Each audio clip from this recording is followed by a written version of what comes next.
Welcome to trigger with Sundar. ఇవాళ మనతో పాటు ఉన్నారు కేవీపీఎస్ తెలంగాణ ప్రధాన కార్యదర్శి స్కైలా బాబు గారు. ఆయనతో మాట్లాడదాం. నమస్తే అండి. నమస్కారం. అంతర్జాతీయ మహిళా దినోత్సవం మార్చి 8 రోజు ఉంది. మీరు అనేకమైన స్పీచ్లలో మాటలలో మహిళలకు అన్ని మతాలు నష్టం చేస్తున్నాయి, వాళ్ళను హక్కులను హరిస్తున్నాయి అని చెప్పుకుంటూ ముఖ్యంగా హిందూ మతం మీద మీ స్పీచ్లు వాడి వేడిగా ఉంటాయి. అసలు ఎందుకు ఏం అన్యాయం చేసిన ఈ మతాలు, ముఖ్యంగా హిందూ మతం ఎందుకు ఎప్పుడు అట్లా మాట్లాడుతూ ఉంటారు అనేది మీ మీద ఉన్న ప్రధాన ఆర్గ్యుమెంట్ ఏం చెప్తారు దాని మీద? దేశంతో పాటు ప్రపంచంలో కూడా మొత్తం జనాభాలో సగభాగం మహిళలు ఉంటారు.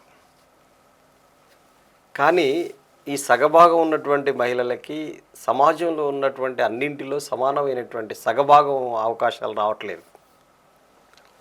అణిచివేతకు గురవుతున్నారు, వివక్షకు గురవుతున్నారు, లైంగిక హింసకు గురవుతున్నారు. దానికి మతం సంబంధమైంది. ఇవన్నీ ఉండటానికి ఉన్నటువంటి మూలాలు, పునాది మతాల్లోనే ఉంది. ఎందుకు ఉంది అని చెప్పేసినంటే, మొట్టమొదటిగా మహిళని మనిషిగా, సాటి మనిషిగా చూసేటువంటి సుగుణం మతాల్లో లేదు. మహిళ అంటే ద్వితీయ శ్రేణి పౌరురాలుగా చూసేటువంటి ఒక దుర్మార్గమైనటువంటి తప్పుడు సిద్ధాంతం దాంట్లో దాగి ఉంది. ఏ మతంలో లేదా? అన్ని మతాల్లో కూడా ఇది ఉంది. మతం అంటేనే మహిళని చిన్న చూపు చూడటం అనేటువంటిది దాని ఫండమెంటల్ సిద్ధాంతమే అది. ఫర్ ఎగ్జాంపుల్, మనం ముస్లిం మతం నుంచి వద్దాం. ఒక హిందూ మతంలోనే మహిళను చిన్న చూపు చూశారనేటువంటిది లేదు.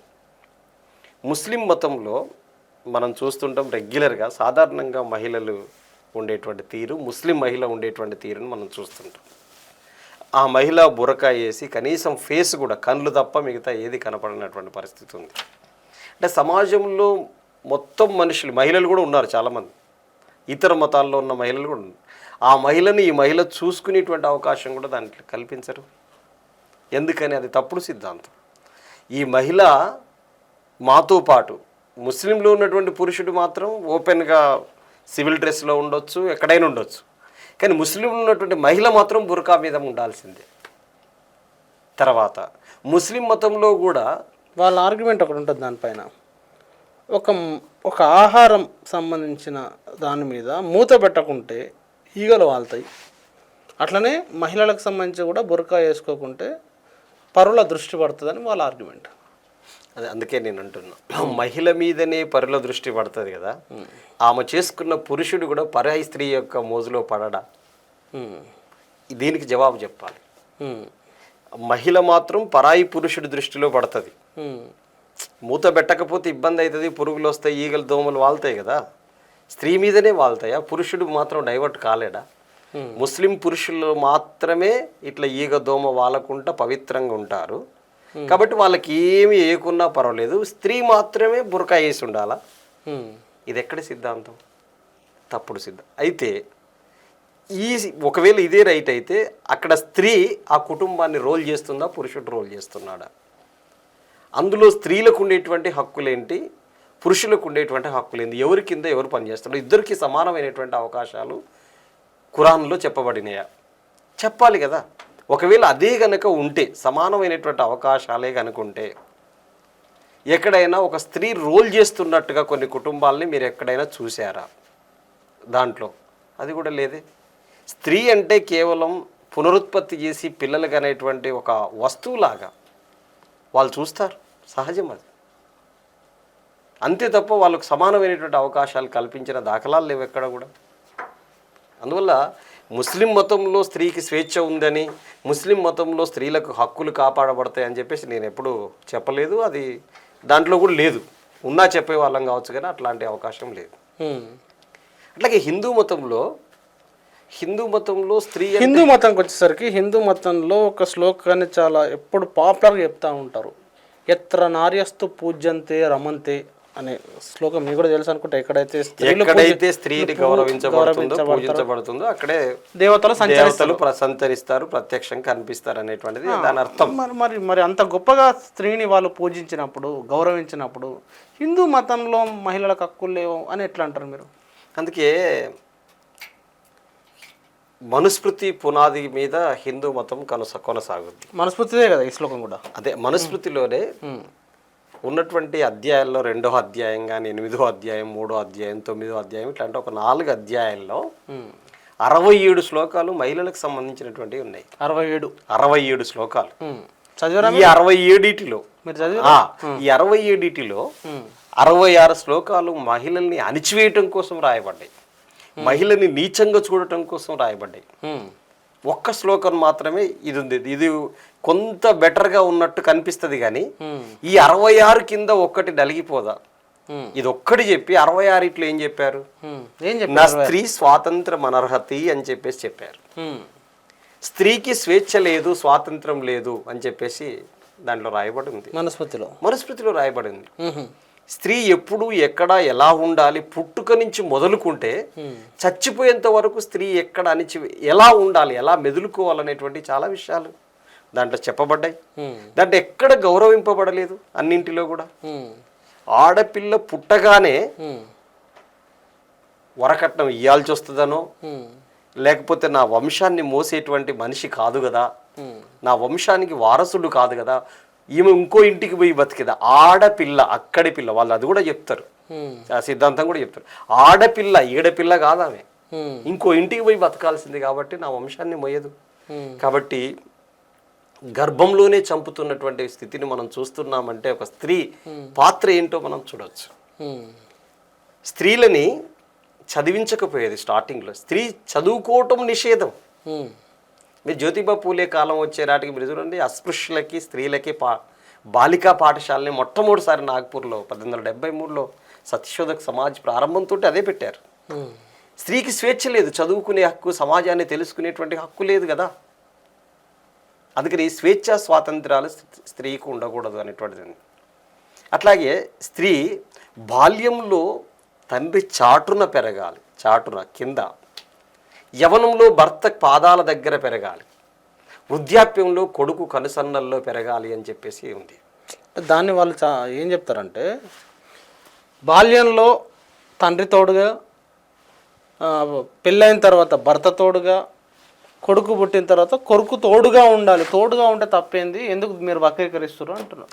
వాళ్ళు చెప్పింది తోడుగానైతే నేను వాళ్ళు బలపరుస్తా, కానీ మీరే చెప్పండి, స్త్రీ పురుషులు సమానమే అయితే ఈ దేశంలో ఎంతమంది తమ భర్తల్ని కట్టె తీసుకొని కొట్టినటువంటి వాళ్ళు కనపడతారా నీకు ఎక్కడైనా?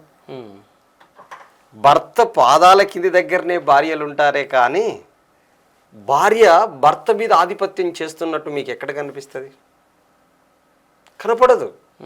భర్త పాదాల దగ్గరనే బతకాలనేటువంటిది దాంట్లో చెప్పబడింది. ఒకవేళ తోడుగానే అయితే ఈమెకు కూడా తోడు ఇంకో మహిళ వచ్చిందనుకో, సరే చెల్లె తోడు ఉంటుంది, అక్క తోడు ఉంటుంది, వాళ్ళందరూ తోడుగానే ఉంటారు కదా. ఒకవేళ కుటుంబ యజమానిగా తండ్రి తోడుగానే ఉన్నాడు అనుకో, కొంతకాలం సమాజం అర్థం చేయించడానికి తోడుగా ఉన్నారనుకో, ఏమి నేర్పుతుంటాడు అమ్మాయికి? ఏమి నేర్పాలి? సమాజంలో ఈ మత విష భావజాలాన్నంతా కూడా తండ్రి నూరిపోయాల్సి వస్తుంది కన్న తండ్రిగానే. నువ్వు అత్తగారింటికి పోయిన చోట ఇట్లా ఉండాలా బిడ్డ, భర్తతోటి ఇట్లా ఉండాలా బిడ్డ అని చెప్పేసి చెప్పాల్సిందే. తండ్రిగా కన్న రక్తం పంచుకొని పుట్టిన బిడ్డ కాబట్టి గౌరవిస్తే గౌరవించవచ్చు బాల్యంలో, చిన్నపిల్ల కాబట్టి అని. అమ్మాయి మెచ్యూర్ అయిన కానించి నువ్వు అడు తిరగొద్దు, ఇడు తిరగొద్దు అని చెప్పి దీంట్లోనే చెప్పిన మాట ఏమిటి? ఇగో ఆడిది తిరిగితే చెడుతుంది, మొగోడు తిరగకపోతే చెడుతాడు అని చెప్పేసి చెప్తారు వాళ్ళు. సామెత చెప్తారు. అంటే స్త్రీ రోడ్డు ఎక్కొద్దు, తలెత్తుకొని రోడ్డు మీద తిరగొద్దు స్త్రీ. అంటే ఇప్పుడు తోడుగా ఉండటం అనేటువంటి పదం సపోర్ట్ చేయాల్సిన పదం. వాళ్ళు చెప్పినా మేము చెప్పినా వాళ్ళ పదానికి సపోర్ట్ చేస్తాం. కానీ నువ్వు చెబుతున్న మాట ఏమిటి?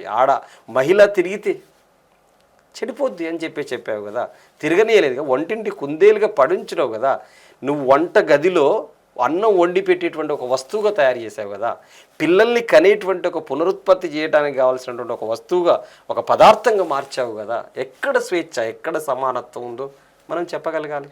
అది లేదు. తర్వాత వృద్ధాప్యంలో సైతం కొడుకుల దగ్గర బతకాలి అని చెప్పేసినట్టు అది తోడుగా ఉండేటాన్ని బలపరచటమే. తోడుగా వెనకాల అణిచివేత ఉంటే, తోడుగా వెనకాల హింస ఉంటే, తోడుగా వెనకాల మనిషిగా సాటి మనిషిని మనిషిగా చూడకపోతే దాన్ని ఎలా గౌరవిస్తాం? ఒకవేళ యవనంలో చాలామంది ఇప్పుడు మీరు చూస్తుంటారు, ఒక స్త్రీ, నేను ఇప్పుడే మీ దగ్గరికి వచ్చే ముందే జార్ఖండ్ సీఎం ఒక ప్రకటన చేశాడు. ఏమనంటే, ఒక వితంతు పెళ్లి చేసుకుంటే ఆ వితంతువుకు 2 లక్షల రూపాయల కట్నం నేను ఇస్తాను, గవర్నమెంట్ ఇస్తా అని చెప్పిండు. యవనంలో ఉన్నటువంటి యువతి తన భర్తను కోల్పోతే శాశ్వతంగా తెల్లగుడ్డ మీదేసుకొని చీకటి గదిలో గాజులు లేకుండా ఉండాలి, బొట్టు పెట్టుకోకుండా ఉండాలి, మంగళసూత్రం లేకుండా ఉండాలనేటువంటి ఇది ఏమి సిద్ధాంతం? ఎక్కడి సిద్ధాంతం? వితంతుకు పునర్వివాహం జరగాలనేటువంటిది కదా మనం సంఘ సంస్కర్తలంతా ఫైట్ చేసింది. వితంతువు పునర్వివాహాన్ని నిషేధించింది ఏ మతంలో ఉంది అని చెప్పేసి అంటే మన దీంట్లోనే ఉంది కదా. దాన్ని ఎలా బలపరుచుకుంటాం దాన్ని? తర్వాత సతీ సహగమనం ఉంది కూడా దీంట్లోనే కదా. సతీ భర్త చనిపోతే భర్త అంటే నువ్వు ముందే నూరిపోసావు, పతియే ప్రత్యక్ష దైవం అని చెప్పావు. కాబట్టి నీ దేవుడు చచ్చిపోయాక నువ్వెందుకు దైవమై ఉంటావు ఇక్కడ బయట? కాబట్టి దేవుడితో పాటు దేవత కూడా దాంట్లోనే పడి ఆ చితిలో సజీవ దహనం. ఎంత దారుణం అంటే ఆ కులం, ఆ సమాజం, ఆ వాడ కట్టు అందరూ కలిసి ఏం చేస్తారు? బతికున్న మనిషిని తీసుకుపోయి భర్త చితిలో పెట్టి తగలబెట్టేటువంటి ఒక తప్పుడు సంస్కృతి. ఇవి మహిళా స్వేచ్ఛను ఎక్కడ కాంక్షించినాయి చెప్పండి? మనం ఎక్కడున్నాయో చెప్పండి? మహిళా స్వేచ్ఛను ఎక్కడ కాంక్షించినాయో దీన్ని బట్టి మనకు అర్థం కాదా? బాల్య వివాహాలు చేయడం, మహిళను చదువుకోనియకపోవటం, మహిళను ఆడుకోనియకపోవటం, మహిళను ఎదగకుండా అడ్డగించడం. ఈ రోజుల్లో మీరు చూడండి, ఎక్కడైనా మహిళా సర్పంచ్ ఉంటే, నేను చాలా సందర్భాల్లో చూశాను, మహిళా సర్పంచ్ ఉంటే కుర్చీ మీద కూర్చుంటే చాలు, నా ముందు కుర్చీ మీద ఉంటావా అని చెప్పడం. ఎక్కడి కట్టుబాట్లు? బావ వచ్చిందంటే మీకు మనస్మృతిలోనే ఉంటుంది. మీరు చూడండి, నా భార్య మా అన్నకి వాటర్ ఇవ్వాలంటే చేతికి ఇవ్వకూడదని చెప్పావు కదా నువ్వు. చేతికిస్తే ఏమవుతుంది? డైరెక్ట్ పక్కన దేని మీద మంచం మీద టేబుల్ మీద పెట్టాల్సిందే. డైరెక్ట్ తొలుగు బావా అని చెప్తాను, దానికి తొలిగి ఉండాలని చెప్తావు కదా. ఎక్కడైనా మీరు చూడండి, స్త్రీ పురుషులు సమానంగా మంచం మీద కూర్చున్నట్టు కనపడదు మీకు. స్త్రీ అంటే తక్కువ కాబట్టి నీకు మామూలు ఉంటారు బిడ్డ, జాగ్రత్తగా ఉండాలని చెప్పేసి ఉగ్గుపాలతో నీరు పోస్తుంటాడు తండ్రి. అంటే స్త్రీని మనిషిగా నువ్వు చూసేటువంటి పరిస్థితి ఇదేనా? స్త్రీ సమానత్వం కోరేటువంటి పద్ధతి దాంట్లో ఉందా? ఉంటే వీళ్ళందరూ 50% ఉంటే 50% అవకాశాలు ఎందుకు కల్పించబడట్లేదు? ఇది కదా మనం చూడాల్సింది. అందుకనే మతాలన్నింటిలో కూడా మహిళను ద్వితీయ శ్రేణి పౌరురాలుగా చూశారు, వంటింటి కుందేలుగా పడేశారు, భర్త పాదాల కింద నలిగిపోవాలని చెప్పేసి కోరారు తప్ప. క్రిస్టియన్ మతం ఏం చేసింది? మీరు హిందూ మతం చెప్పారు, ముస్లిం మతం చెప్పారు. క్రిస్టియన్ మతంలో కూడా మీరు చూడండి, పోపులు మొత్తం ప్రపంచవ్యాప్తంగా క్రిస్టియన్ మతం పెద్దది. క్రిస్టియన్ మతంలో కూడా పోపు పరిపాలించాడే కదా. ఎక్కడైనా ఒక క్రిస్టియన్ మతంలో ఒక మహిళ పరిపాలించినట్టు మీకు ఏ దేశంలోనైనా మీకు కనిపిస్తుంది? కనిపించదు. పురుషాధిక్యతే ఉంటుంది. క్రిస్టియానిటీలో కూడా నువ్వు స్వేచ్ఛా సమానత్వాలు అనేటువంటి స్త్రీలకు ఉండవు. ఎందుకు ఉండవు అంటే ఒకటే క్లారిటీ దాంట్లో కూడా. ఒకటి, ఒక చర్చికి వెళ్ళినప్పుడు ఫాస్టర్లుగా మహిళలు ఎంతమంది ఉన్నారనేది ఒక లెక్క తీద్దాం. దొరుకుతారా మనకి మహిళలు? లేనప్పుడు దాన్ని బట్టి ఏమర్థం చేసుకోవచ్చు అంటే స్త్రీయే చదవకూడదు అనేటువంటిది దాంట్లో కూడా ఉంది. ఇప్పుడు వచ్చిన తర్వాత క్యాపిటలిస్ట్ సొసైటీ డెవలప్ అవుతున్న కొద్దీ చదువు తప్ప వేరే మార్గం లేదు కాబట్టి స్త్రీని కూడా వ్యాపార వస్తువుగా మార్చాలి. కాబట్టి స్త్రీనే వ్యాపార వస్తువుగా మార్చాలంటే స్త్రీకి కూడా చదువు కాబట్టి ఇప్పుడు అంటున్నావు. కానీ ఇంతకుముందు నీ పరిస్థితి ఏమిటి? స్త్రీని ఎక్కడ ఉంచావు? కాబట్టి మనకు దీన్ని బట్టి అర్థం చేసుకోవచ్చు మనం. ఇది దీంట్లో ఇప్పుడు దాన్ని నడుపుతున్నటువంటి పాస్టర్లో లేకపోతే ఫాదర్లలో మహిళలు ఉండరు. హిందుత్వ మతానికి మేము కేంద్ర బిందువు అని చెప్తున్నటువంటి ఆర్ఎస్ఎస్లో కూడా మహిళలు ఉండరు. 1925లో ఆర్ఎస్ఎస్ ఏర్పడితే అప్పటి నుంచి ఇప్పటి వరకు మహిళలకు దాంట్లో లేదు చోటు. కాకి నెక్కర్లు వేసుకొని కర్రలు పట్టుకొని ఆర్ఎస్ఎస్ కార్యకర్తలు తిరుగుతారు, కానీ మహిళలకి ఏంటి అందులో లేదు కదా.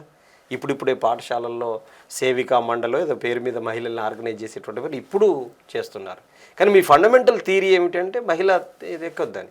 కాబట్టి వాళ్ళ ఫండమెంటల్ సిద్ధాంత ప్రకారంగానే మొన్న పార్లమెంటు భవనానికి వాళ్ళు ద్రౌపది ముర్ముని ఇన్వైట్ చేయలేదు. మొన్న బాలరాముడి ప్రాణప్రతిష్ఠ జనవరి 22న పెడితే దానికి ఆమెను పిలవలేదు. ఒకవేళ ఇదే రైట్ అయితే స్త్రీ పురుషుల్ని సమానంగా తోడుగా ఉండేటువంటి పని మీరు చేస్తారని చెప్పారు కదా. తోడుగా ఉన్నప్పుడు నరేంద్ర మోడీ గారికి సోదరి మన సొంత చెల్లిలాగానే ఉంటే తోడుగా నరేంద్ర మోడీ గారికి తోడుగా పార్లమెంటు భవనానికి పోవచ్చు ద్రౌపది ముర్ము. నరేంద్ర మోడీ గారికి తోడుగా బాలరాముడి ప్రాణప్రతిష్ఠకు పోవచ్చు తోడుగా. చాలా దేవాలయాల్లోకి ఇప్పటికి కూడా మహిళలు రావటాన్ని నిషేధిస్తూ చట్టాలు చేసి వీళ్ళు చాలా ఏండ్లుగా.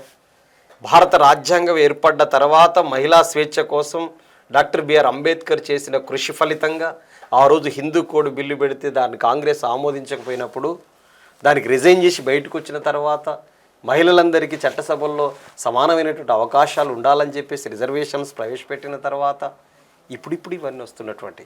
కానీ మీరు చెప్పింది ఏమిటి? అయ్యప్ప టెంపుల్లోకి మహిళలు రాకూడదని చెప్పేసినట్టు ఏం సిద్ధాంతం చెప్పారు మీరు? మహిళలకు నెలసరి ఉంటుంది కాబట్టి రాకూడదని చెప్పారు మీరు.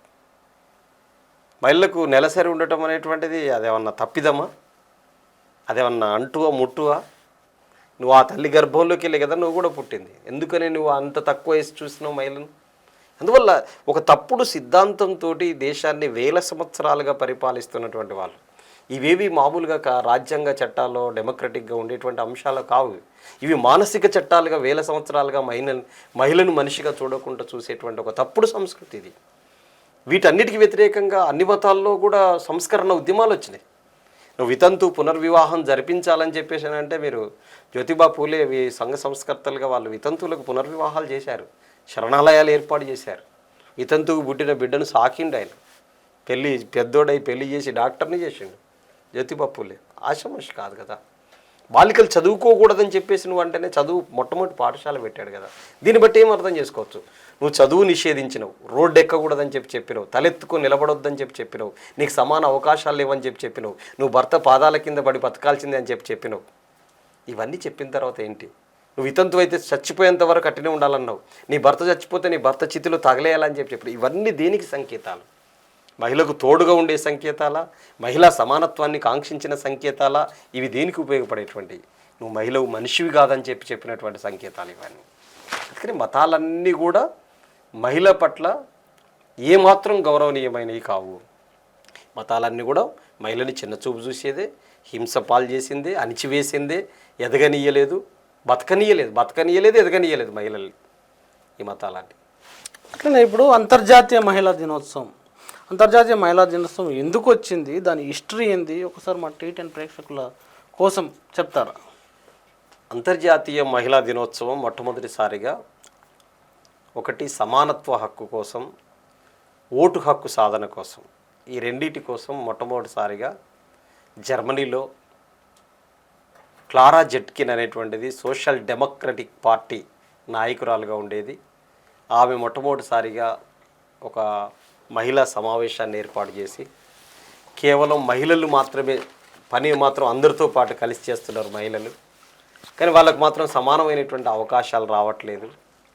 అదేవిధంగా పురుషుడితో పాటు సమానమైనటువంటి పని చేసినా కానీ సమానమైనటువంటి వేతనం పొందలేకపోతున్నది.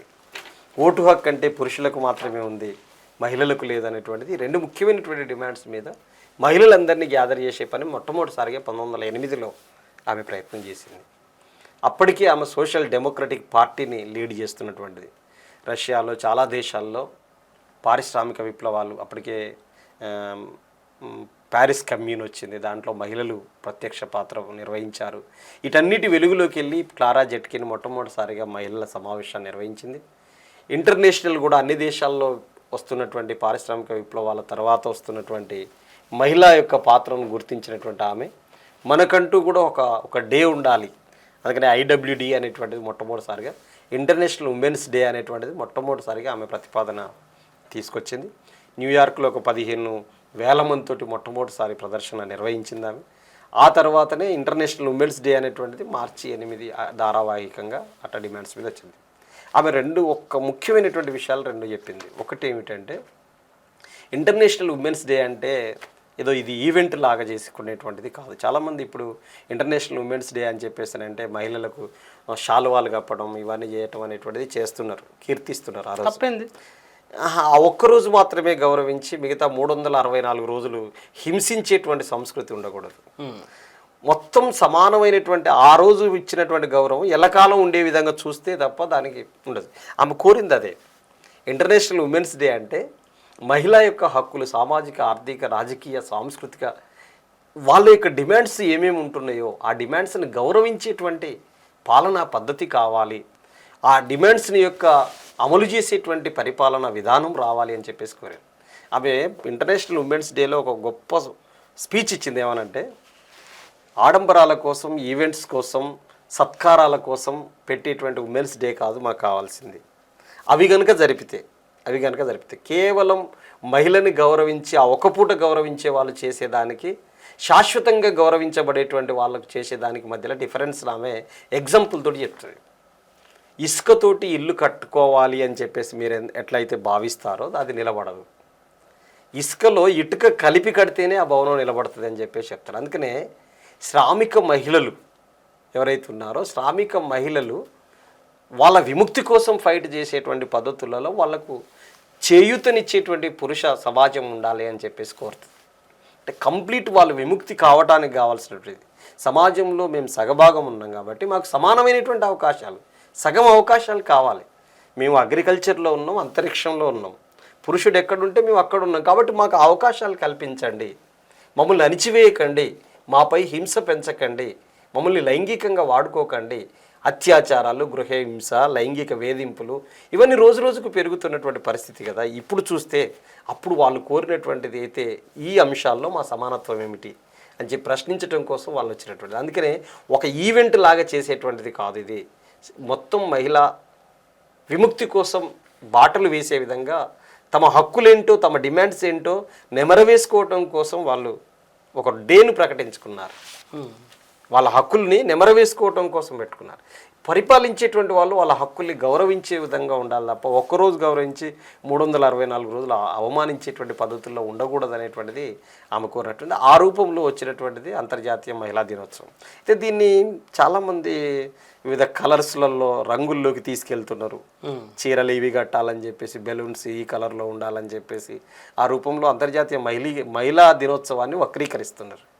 అంతర్జాతీయ మహిళా దినోత్సవం అంటే అంతర్జాతీయ శ్రామిక మహిళా దినోత్సవం. వాస్తవంగా ఏంటి తేడా అయింది రెండింటి మధ్యలో? సాధారణంగా మహిళలందరూ జరుపుకొని ఇవాళ మన పండుగ అని చెప్పి ఉత్సవాలు, ఊరేగింపులు ఇవి చేసేది కాకుండా మహిళ ఏ అంశాలతోటైతే ఇబ్బంది పడుతున్నదో సమాజంలో ఆ అంశాల విముక్తి కోసం ప్రతిజ్ఞ పూనేటువంటి దినం ఆ రోజు. అది దానికి దీనికి తేడా ఏమిటంటే నేను ఇంతకుముందు చెప్పినట్టు సత్కారాలు, ఈవెంట్స్లు, వీటితోటి కలర్లు, బెలూన్లు, ఉత్సవాలు, పండుగలు చేసుకునేటువంటి ఒకవైపు ఉంటే మరొక వైపున మహిళ అణిచివేత ఎలా జరుగుతుంది, గ్యాంగ్ రేపులు ఎలా జరుగుతున్నాయి, లైంగిక హింస ఎలా జరుగుతుంది, వీటన్నిటినీ అడ్డుకోవటం ఎలా, ప్రతిఘటించటం ఎలా, సమాజంలో మాకు సమానత్వ అవకాశాలు రావటం ఎలా అని చెప్పేసి చర్చించుకొని నెమరవేసుకొని దానికి తగిన కార్యాచరణ రూపొందించుకునే దాన్ని శ్రామిక మహిళా దినోత్సవం అని చెప్పేసి అంటారు. శ్రామిక మహిళ అంటే శ్రమ పడుతున్నటువంటి మహిళలు ఏ మహిళలైనా అణచివేతకు గురవుతుంటారు, అంతా ఓకే. కానీ నిత్యం శారీరక శ్రమ చేస్తూ సమాజానికి అన్నం పెట్టేటువంటి తల్లులు, అన్నదాతల్లో మహిళలు ఉంటారు, శ్రామిక మహిళ ఉంటారు, కార్మిక మహిళలు ఉంటారు. అందరు మహిళల్లో కూడా సమానం ఉంటారు కాబట్టి అన్ని రంగాల్లో మహిళలు సమానంగా ఉంటారు సంఖ్యరీత్యా. కానీ అవకాశాల్లో అట్లా ఉండదు కాబట్టి వాటి మీద ఫైట్ చేసేటువంటి కార్యాచరణ రూపొందించుకునేటువంటి వేదికగా మార్చి 8 ఉండాలని చెప్పేది క్లారా జెట్కిన్ కోరింది, లగ్జంబర్గ్ కోరింది. ఇవి ఆ మహిళా మణిపూసలు ఎవరైతే అంతర్జాతీయ మహిళా దినోత్సవానికి పునాది రాయి వేసిన వాళ్ళు ఉన్నారో వాళ్ళు కోరింది శ్రామిక మహిళా విముక్తి కోరారు తప్ప ఈవెంట్స్ వీటి కోసం కాదు. ఈవెంట్స్ ఉండటాన్ని నేను తప్పుపడుతున్నట్టు కాదు దాని అర్థం. అసలు అంశాన్ని పక్కకు పెట్టేసి ఈ ఒక్కరోజు కీర్తించేటువంటి భజన చేసేటువంటి పని చేస్తూ ఉంటారు. అది సరైంది కాదు అనేటువంటిది నేను చెప్పాలి. అట్లనే మీ స్పీచ్లలో మీరు చేసే కార్యక్రమాలలో మహిళల గురించి మాట్లాడుతూ ముఖ్యంగా దళిత మహిళలకు సంబంధించిన అనేక అంశాలని ప్రస్తావిస్తారు. ఏంటి అసలు ఎందుకు అన్నిసార్లు ప్రస్తావించి అన్నిసార్లు ఎందుకు మాట్లాడతారు మీరు ఆ అంశాలని? నేను అదే చెబుతున్నాను. దేశంలో మహిళలందరూ ఇంతకుముందు అణిచివేతకు గురవుతున్నట్టే దళిత మహిళలు కూడా అణిచివేతకు గురవుతారు. కానీ వివక్షతో కూడినటువంటి అణిచివేత దళిత మహిళలు అదనంగా పొందుతారు. అంటే డిస్క్రిమినేషన్ గురవుతాడు. ఉదాహరణకి ఒక మహిళతో లైంగిక సంపర్కం చేసుకోవడానికి అడ్డు రాదు, కానీ అదే మహిళను పెళ్లి వచ్చినప్పుడు మాత్రం ఆమె క్యాస్ట్ తెలిస్తే అంగీకరించరు. అది పురుషుడికైనా వర్తించినా స్త్రీతో లైంగిక సంపర్కానికి మాత్రం కులం అడ్డు రాదు. దళిత స్త్రీ అని తెలియగానే మాత్రం అంగీకరించని పరిస్థితి ఉంటుంది. ఇది ఉంటుంది. తర్వాత దళిత మహిళ అంటుకోవటం కానీ, ముట్టుకోవటం కానీ, ఎక్కడికైనా వెళ్ళటం కానీ, ఈ వివక్ష అనేటువంటిది దళిత మహిళలు ఎక్కువ ఎదుర్కొంటున్నటువంటి స్థితిని మనం చూస్తూ ఉంటాం. మీరు చూస్తే దళిత మహిళ కాబట్టి వీళ్ళు నోరు లేనటువంటి వాళ్ళు, అజ్ఞానులు, అమాయకులు, వేల సంవత్సరాలుగా ఊరికి బయట ఉంటున్న వాళ్ళు కాబట్టి వీళ్ళని ఏం చేసినా పర్వాలేదు, వీళ్ళకు హక్కులు, స్వేచ్ఛ ఏది లేదు అనేటువంటిది చూసాం కదా మనం చాలా సందర్భాల్లో చాలా అంశాలు చూసాం. ఇటీవలి కాలంలో మనం చూసినప్పుడు ఈ హత్రాస్లో జరిగినటువంటి అంశం చూసాం కదా. ఆ దళిత మహిళ మీద 4 గ్యాంగ్ రేపుకు పాల్పడ్డారు. 4 గ్యాంగ్ రేపుకు పాల్పడ్డ చూసినాం. 4 వేయటం చాలా సందర్భాల్లో మనం చూసినాం ఆ విషయాన్ని. అట్లాగే మీరు కర్ణాటకలో వాటర్ ట్యాంక్ ముట్టుకుంటే మహిళ ముట్టుకున్నాను కానీ దళిత మహిళ ముట్టుకున్నది. వేరే మహిళ ముట్టుకుంటేనో సాధారణం అయిపోవు అది, కానీ దళిత మహిళ ముట్టుకుంటే ఏంది, ఆమె మహిళే, ఇతర కులాలు ఉన్నవి, ఈమె మహిళే, కానీ దళిత మహిళవు కాబట్టి నువ్వు ముట్టుకున్నావు కాబట్టి ఇది మహిళ పడిపోయింది అని చెప్పేటువంటి మాట. దళిత మహిళ కాబట్టి రెండో కోణాన్ని కూడా వాళ్ళు వెతుకుతారు. ఈమె అంటరానామే, ముట్టుకోనామే పని అంటే అణిచివేతకు గురయ్యేటువంటి వాళ్ళే కాదు, అవమానానికి గురయ్యేటువంటి మహిళ కూడా మనిషిగా ముందుకు వచ్చి నిలబడుతుందా అనేటువంటిది ఉంది. అక్కడక్కడ దళిత మహిళలు సర్పంచ్లు అయితే కుర్చీ మీద కూర్చున్న ఉప సర్పంచ్ పైకులైతే చాలా మిగిలిన మహిళల మీద కూడా ఆధిపత్యం చేస్తారు, అది వేరు. కానీ నువ్వు అంటరాని దానివి, నువ్వు నా ముందు వేదిక మీద కూర్చుంటావా, కుర్చీలో కూర్చుంటావా అని చెప్పి చేసినటువంటి చాలా సందర్భాలు. మేము గత ఈ భువనగిరి దగ్గర మోటకొండూరు మండలంలో ఒక గ్రామం చూసాం మేము. ఆ గ్రామంలో సర్పంచ్ మాదిగా మహిళ, ఎస్సీ మహిళ, కానీ ఉప సర్పంచ్ రెడ్డి. ఆ ఉప సర్పంచ్ ఆధిపత్యం చేసేటువంటి వాడు ఎప్పుడు కుర్చీలో కూర్చొని ఇవ్వకపోయేవాడు. ఎందుకు కూర్చొని ఇవ్వకపోవడం అంటే నువ్వు అంటరాని మహిళవు, నువ్వు నా ముందు కూర్చుంటావు అని చెప్పేటువంటిది కూడా మనం చూస్తుంటాం. ఇదే కాదు, ఎక్కడైనా ఈ కోకొల్లలు ఘటనలు, నేను చెప్పేది ఇదే కదా, వివస్త్రం చేసి చంపినటువంటి ఘటనలు కానీ, దాడి చేసినటువంటి సంఘటనలు కానీ, లైంగికంగా హింసపాలు చేసినటువంటి సంఘటనలు కానీ దళిత మహిళల మీదనే ఎక్కువ ఉంటాయి. మొత్తం క్రైమ్ రికార్డ్ బ్యూరోను కనుక లెక్కలు తీస్తే అందులో అత్యధికులు దళిత మహిళలు ఉంటారు. 2023లో ఎన్సీఆర్బీ లెక్కలలో 28,811 ఘటనలు జరిగినాయని చెప్పేస్తానంటే దాంట్లో 19,000 ఘటనలు షెడ్యూల్ క్యాస్ట్కి సంబంధించిన మహిళల మీద జరిగినాయి అనేటువంటిది ఎన్సీఆర్బీ లెక్కల్లో మనకు క్లారిటీగా కనిపిస్తుంది. ఆ వెబ్సైట్లో వాళ్ళు చెబుతున్న దాంట్లో ఉత్తరప్రదేశ్లో మహిళలు సురక్షితంగా ఉన్నట్టు వాళ్ళు చెబుతుంటారు. ఎందుకంటే ఈ రూలింగ్లో సెంటర్లో బీజేపీ ఉంది కాబట్టి వెబ్సైట్ని కూడా వాళ్ళు అనుసంధానంగా మార్చేస్తారు. కానీ వాస్తవాలు ఏమిటి అని చెప్పేసి అన్నప్పుడు యూపీలో జరిగిన దళితులపైన కానీ మహిళలపైన కానీ యూపీఏనే నెంబర్ 1 స్థానాల్లో ఉన్నట్టుగా అన్ని రికార్డులలో బయట పడుతున్నటువంటి అంశం. వెబ్సైట్లో మాత్రం తప్పుడు రికార్డ్స్ సృష్టించి పెడుతున్నటువంటి పరిస్థితి ఉంది. ఇక్కడ ఢిల్లీలో మహిళల మీద అత్యధిక నేరాలు జరిగినట్టుగా వాళ్ళు చూపిస్తున్నారు. అది కరెక్ట్ కాదు. యూపీలోనే జరుగుతున్నట్టు ఇప్పుడు ఇటీవలి కాలంలో యోగి ఆదిత్యనాథ్ కాలంలోనే దళిత మహిళలు ఎంత అవస్థ పడుతున్నారు అనేటువంటిది రోడ్ల మీదకి వచ్చి ఫైట్ చేస్తున్నటువంటివి కూడా మనం ప్రత్యక్షంగా చూసాం. హత్రాస్ ఘటన అక్కడదే. తర్వాత ఒక మహిళ నదిలో స్నానం చేసిందని చెప్పేసి నగ్నంగా కొట్టుకుంటూ తీసుకుపోయినటువంటి సంఘటన కూడా చూసాం. ఒక మహిళను రోడ్డు మీద పడేసి బట్టలు కూడా తీసి కొట్టేటువంటి అంశాలు చూసాం. చాలా దారుణమైనటువంటి పరిస్థితి అంతా యూపీలో. వెనుకబాటుతనం ఉండటం అత్యధికంగా, రాజ్పుట్లు బ్రాహ్మణులు ఉండటంతో దళిత మహిళలకు రక్షణ లేదు. వీళ్ళు లైంగికంగా వాడుకున్న వీళ్ళకు తప్పున ఎదురొచ్చేటువంటి వాళ్ళు లేడనేటువంటిది వాళ్ళ ఉద్దేశాలు. కాబట్టి దళిత మహిళలే ఎక్కువ వివక్షను ఎదుర్కొంటారు. దళిత మహిళలే మిగతా మహిళలతో పోల్చుకున్నప్పుడు, ఉదాహరణకి ఒక చిన్న ఎగ్జాంపుల్ చెప్తాను. నేను ఏ మహిళకు జరిగినా కానీ ఖండించడమే, మహిళ మీద జరిగింది. ఫర్ ఎగ్జాంపుల్ మన తెలంగాణ రాష్ట్రంలో గత కొన్ని సంవత్సరాల కిందట ప్రియాంక రెడ్డి గ్యాంగ్ రేపుకు గురై చనిపోయింది. సేమ్ టైం గ్యాంగ్ రేపుకు టేకు లక్ష్మి కూడా ఆసిఫాబాద్ ప్రాంతంలో గ్యాంగ్ రేపుకు గురైంది మనం చూసాం. కానీ న్యాయం ఎటువైపు వచ్చిందంటే తీవ్రమైన స్పందన ఇటువైపు నుంచి రాలే, అటువైపు నుంచి వచ్చింది. ఎందుకని ఇటువైపు నుంచి రాలేదు? దళిత ఉమెన్, బుడగజంగాల మహిళ, రిబ్బెన్లు పినీసులు అమ్ముకొని తిరిగేటువంటి మహిళ, ఆమెకి ఏముందిలే, ఆమె తరపున నోరున్నటువంటి వాళ్ళు ఎవరు, ఫైట్ చేసే వాళ్ళు ఎవరు, ఆమె సమాజం ఎంత, గౌరవించబడుతున్నటువంటి కులంలో పుట్టిన మహిళ కాదామె, అవమానించబడుతున్నటువంటి కులంలో పుట్టిన మహిళ. ఈమె గౌరవించబడుతున్న కులంలో పుట్టిన మహిళ కాబట్టి ఈమెకు అంత స్పందన అట రావటం జరిగింది. అక్కడ మాత్రం అలాంటి స్పందన లేదు. ఫైట్ చేయంగా అక్కడనో షూట్ చేసి చంపేశారు. ఇక్కడ మాత్రం చాలా కాలం పట్టింది అరెస్ట్ చేయడానికి. అందువల్ల ఇట్లాంటి డిస్క్రిమినేషన్ అనేటువంటిది దళిత మహిళలకు అదనంగా ఉండేటువంటి అవకాశాలు మనం చూస్తుంటాం. చాలా సందర్భాల్లో కూడా ఇవి చూసినటువంటి పరిస్థితి ఉంది. ఇక్కడ మహిళా సాధికారకు సంబంధించి చాలా మాట్లాడతారు. కానీ బీజేపీ గవర్నమెంట్ మొన్న మహిళా బిల్లును కూడా తీసుకొచ్చింది. సో మహిళా సాధికారతకు ఒక అడుగు ముందుకు అడ్డట్టే అనుకోవచ్చు. ఈ సందర్భంగా బీజేపీ అధికారంలోకి వచ్చి 10 ఏళ్ళు అయింది. పార్లమెంట్ ఎన్నికలు కూడా రాబోతున్నాయి. చాలా ఏండ్లుగా మహిళా సంఘాలు, డెమోక్రటిక్ మూవ్మెంట్ పెద్ద ఎత్తున మహిళలు మాకు చట్టసభల్లో 33% రిజర్వేషన్ బిల్ ఇవ్వాలని గత కాంగ్రెస్ పీరియడ్లో ఫైట్ చేశారు. అంతకుముందు కూడా ఫైట్ చేశారు. చాలా ఏండ్లుగా ఫైట్ చేస్తున్నారు. మేము కనుక అధికారంలోకి వస్తే 33% రిజర్వేషన్ బిల్ తీసుకొస్తామని చెప్పేసి మోడీ గారు బీజేపీ మేనిఫెస్టోలో వీళ్ళు చెప్పారు. మరి పదేళ్ళ చేశారు కదా. అదే 10 ఏళ్ళ తర్వాత పార్లమెంట్ ఎన్నికలు 4-5 నెలల్లో ఉన్నాయి అనగా ఒక బిల్ తీసుకొచ్చారు. రాజ్యాంగబద్ధంగా 330 ఆర్టికల్ని 106 రాజ్యాంగ సవరణ చేసి మెజారిటీ పార్లమెంట్ సభ్యులు కూడా ఆమోదించారు. 456 మంది దాంట్లో పార్టిసిపేట్ చేస్తే 454 మంది ఈ బిల్లును ఆమోదించారు. కానీ మీరు ఇక్కడ ఒక మతలాబు కనుక పరిశీలిస్తే సంపూర్ణమైనటువంటి మెజారిటీ ఉన్న పార్టీ అధికారంలో ఉన్నప్పుడు తొలినాళ్లలోనే మీరు అధికారంలోకి వచ్చిన తొలినాళ్లలోనే అది చేయలేదు. పోనీ చివరిలో చేసేలా అనుకుందాం. ఇది ఎప్పటి వరకు పొడిగించారు ఈ బిల్లును? 2027 నాటికి దగ్గర మీరు పెట్టారు. ఈ పార్లమెంట్ ఎన్నికలకు ముందే పెట్టకపోయారు. పార్లమెంట్ ఎలక్షన్లో అమలైతే పెట్టుకోవచ్చు కదా. ఇప్పుడు ఏదైనా బిల్లులు పాస్ చేసుకోవడానికి మెజారిటీ మైనారిటీ ఆధారమే కదా. చాలా బిల్లులు పాస్ చేశారు కదా మీరు. జిఎస్టీ తీసుకొచ్చారు కదా మీరు. కాశ్మీర్లో 370 ఆర్టికల్ రద్దు చేశారు కదా మీరు. చేశారు కదా, తీసుకొచ్చారు కదా. అలాగే అయోధ్యలో రామ మందిరాన్ని గురించి మీరే ఆమోదించుకున్నారు కదా. సుప్రీంకోర్టు జడ్జిమెంట్ వచ్చిన తర్వాత డైరెక్ట్ అక్కడ కట్టారు కదా. ఇప్పుడు ఎన్నో తీసుకొచ్చారు కదా మీరు. 3 రైతు వ్యతిరేక చట్టాలు తెచ్చారు కదా. మొత్తం పెద్ద ఎత్తున ఫైట్ చేసిన తర్వాత వెనక్కి తీసుకున్నారు కదా. నోట్బందీ తీసుకొచ్చింది మీరే కదా. ఇవన్నీ అంశాలు చూసుకున్నప్పుడు ఏదైతే చేయాలనుకునేటువంటి ఒక మతం ప్రాతిపాదిక మీద ఏది చేయాలనుకుంటారో అది చేశారు.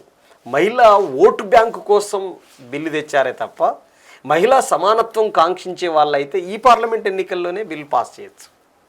ఈ పార్లమెంట్ ఎన్నికల్లో సీట్లు కూడా ఇవ్వచ్చు. ఒకవేళ బీజేపీ 33% రిజర్వేషన్ బిల్లు రాకపోయినా మీ చేతిలో ఉన్నటువంటిది మీరు సీట్లు కేటాయింపులలో 33% సీట్లను ఇస్తారా? ధైర్యం ఉంటే అన్ని పార్టీలకు పెట్టండి. మీ పార్టీ ముందు పెద్ద పార్టీకి ఉందిగా, భారతదేశంలో దేశాన్ని ఏలుతున్న పార్టీకి ఉంది కదా.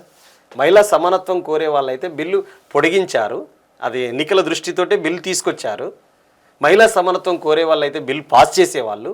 కానీ బిల్లును కాలయాపన చేయడానికి 2027 దాకా వివిధ కుంటి సాకులు చెప్తూ ఆ పద్ధతి తీసుకొచ్చారు మీరు. కానీ మేమేమంటున్నాం, ఇప్పటికైనా మీ పార్టీలో సీట్లు కేటాయింపులలో జనరల్ సీట్లలో మహిళల్ని పెట్టండి. మీరు అవకాశం కల్పిస్తారా? మీరు కల్పించలేరు కదా. అందుకని బీజేపీకి మహిళా సమానత్వం పట్ల చిత్తశుద్ధి లేదు. పైగా మహిళల్ని సమానంగా చూసేటువంటి ప్రాతిపాదిక లేదు వాళ్ళకి, ఫస్ట్ పాయింట్. అందువల్ల వాళ్ళు తీసుకొచ్చినటువంటి బిల్లులో ఇంటర్నల్గా దాగున్నటువంటి పరమార్థం ఏంటంటే మహిళల ఓట్లు కావాలి తప్ప మహిళా సమానత్వాన్ని మేము అంగీకరించామని చెప్పేసి చెప్పకనే ఈ బిల్లు ద్వారా వాళ్ళు చెప్పారు అనేటువంటిది మనం అర్థం చేసుకోవాలి. మొత్తంగా ఫైనల్గా మహిళా సాధికారత కానీ మహిళలను అన్ని రంగాల్లో ముందు తీసుకెళ్లాలంటే ఈ మతపరంగా కానీ రాజ్యాంగపరంగా కానీ ఎలాంటి హక్కులు కల్పించబడాలో ఏం చేయాలి? ఒకటి, స్త్రీ పురుష సమానత్వాన్ని కాంక్షించేటువంటి ప్రాతిపాదిక రావాలి. స్త్రీ పురుష సమానత్వం అని చెప్పేసానండి, భూమి నీరు గాలి వెలుగు సమస్తం కూడా సమానంగా ప్రజలందరికీ సమాన అవకాశాలు ప్రకృతి కల్పిస్తుంది. కానీ మనుషులుగా నువ్వు కల్పించడానికి సిద్ధం కావాలి. ఫస్ట్ పాయింట్, మనుషులుగా అంటే నువ్వు పాలకుడిగా కూడా ఈ మహిళలకి, ఉదాహరణకి నేను ఒక మహిళ కూలికి వెళ్తే నాకు 1000 రూపాయలు ఇచ్చి ఆమెకు 400 ఇచ్చావనుకో, మహిళ నువ్వు ఆడదాని కాబట్టి నీకు అరకూలు ఇచ్చానని చెప్పేసి నువ్వు తక్కువ అంచనా ఇష్టం. ఒక పని సమానమైందా కాదా? స్త్రీ చేశాడా పురుషుడు చేశాడా? ఆ సమానమైనటువంటి పనికి సమానమైనటువంటి వేతనం ఇవ్వాలనేటువంటిది ఇంపార్టెంట్ అయినటువంటి అంశం.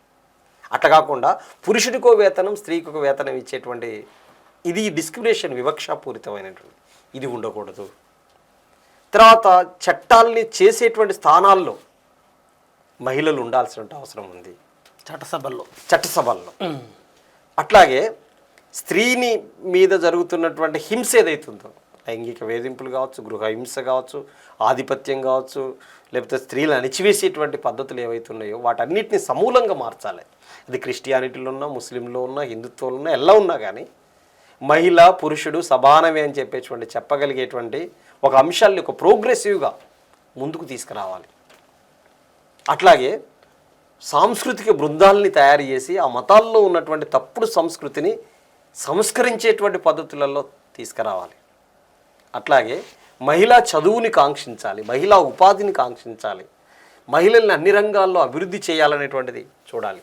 మహిళల్ని పుడుతున్నప్పుడే ఆడపిల్ల కాబట్టి గర్భంలోనే చంపేటువంటి తప్పుడు సంస్కృతి ఉండకూడదు. ఆడపిల్లల్ని పుట్టనిచ్చేటువంటి పరిస్థితి ఉండాలి. ఆడపిల్లల్ని ఎదగనిచ్చేటువంటి సమాజం ఉండాలి. ఆడపిల్లల్ని అభివృద్ధి చేసేటువంటి సమాజం ఉండాలి.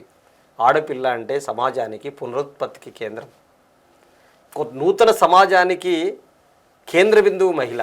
అలాంటి మహిళను నువ్వు తక్కువ అంచనేసి చిన్నచూపు చూసి చేసేటువంటి పద్ధతులు ఉండకూడదు.